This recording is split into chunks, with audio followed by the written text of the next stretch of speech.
hogaamiyaha xisbiga mucaaradka wadani Xirsi Cali Xaaji Xasan oo goordhaweeyay telefishinka Star ugu warramay magaalada Hargeysa ayaa wuxuu shaaca ka qaaday in xisbiga mucaaradka wadani aanu qaadicin doorashadii ka dhacday Soomaaliland waxaanu tilmaamay hogaamiyuhu inay ka warsugayaan natiijada soo saari doono komishanka doorashooyinka Soomaaliland. waad salaamay adiga iyo Star TV iyo dhammaan inta kala socotaba hadalka oranaya doorashadii miya qaadacday doorashadii waa nagii galay oo damana qaadicina doorashadii waa nagii galay oo campaign-keedii iyo doorashadii iyo hawsheedii wadi ka ogaa laakiinse waxa iga muuqatay warbaahinta iyo baraha bulshada warar qaldan oranaya doorashadii bay qaadiceen iyo natiijadii bay diideen iyo waxa noocaasa doorashadii Soomaaliland laga qabtay 13 November waxa uu tartamay saddex xisbi oo ka mid yahay xisbiga iyagu waxaan rajaynaynaa insha Allah ta'ala natiijadii soo baxdo natiijada soo baxaysana wali lagama hadal galabtaan kubishka wada joogno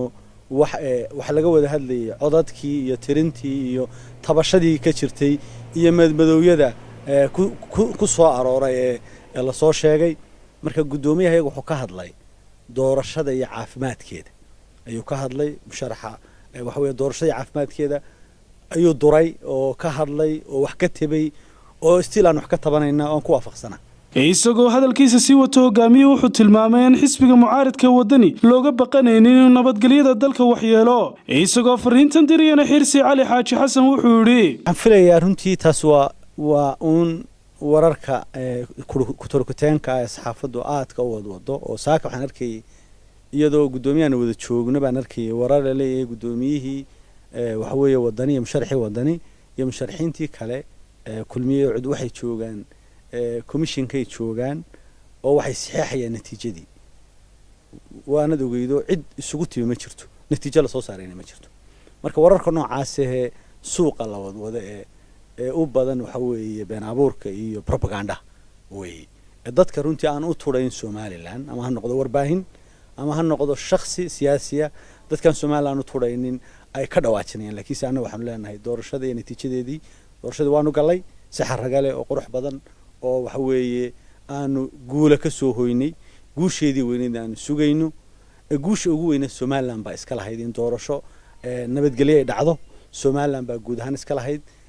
in lagu kala guuleystana wax doorashada loo galo laakiin si taa lama gaadhin inaanu guuleysano iyo in cid kala guuleysato labadaba waxaan markii horeba filaynay laakiin si lama gaadhin taa marka natiijadu la keeno iminka waxaanu ka hadlaynaa processkii iyo hanaankii ay u dhacday doorashadu laakiinse marka natiijo la gaadho commissionku iyaga loo eegmaday natiijo soo saaraan markaas aan ku hadli doonaa haddii Allah wada ogolaado taa nabadgelyada dalka nabadgelyada dalka ma aha wax anaga nologa baqayo dalka anaga cid walba uga la jecel badan dhismihiisa iyo horumarkiisa iyo ilaalintiisa cidna waxa weeye wadani looga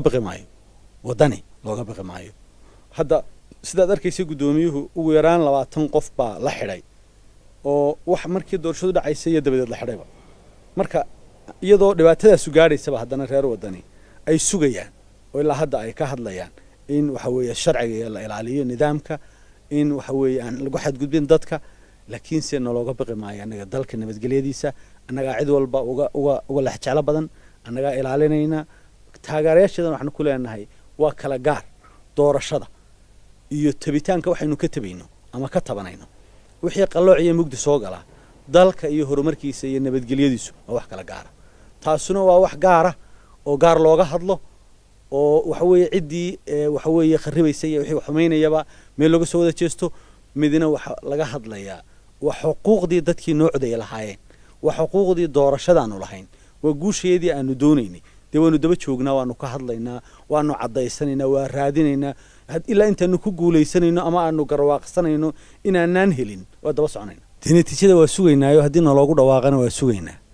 waxaan lagu dhawaaqin lagama warramo lamana qaadaco lagama warramo marka natiijo miyaa maqashay natiijo lagu dhawaaqay weli mid soo gaadhay maya natiijadii anana waa sugaynay inaanu guuleysano haddiina laga guuleystana waa markeeda iyo waqtigeeda horena ballamaan loo qaaday waa markeeda iyo waqtigeeda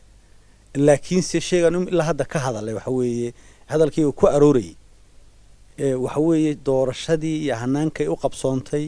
iyo dhacdooyinkii dhibta lahaa ama sabab xadgudubyada ahaa ee ku soo arooray oo ka mid ahayd waxa weeye dad la xidhxidhay dhibaato la geystay wax isdabamarin lagu tuhmay waraaqihii waxa weeye lagu codeynay banaanka laga helay tabashooyinka noocaasa ayuu ka hadlay musharaxu oo tilmaamay in ay doorashadii sidii ay u dhacday mugdi gelisay oo xalaalnimadeedii iyo hagaageedii waa wax dunida ka dhacay in Mareykan doorashadu dambeysay Soomaad maqlayni waa lagu shubtay deena waxaan aaminsanahay inay jirto wax isdabamarin badan iyo mid madow badan Ismaan Axmed Ismaan Star TV Hargeysa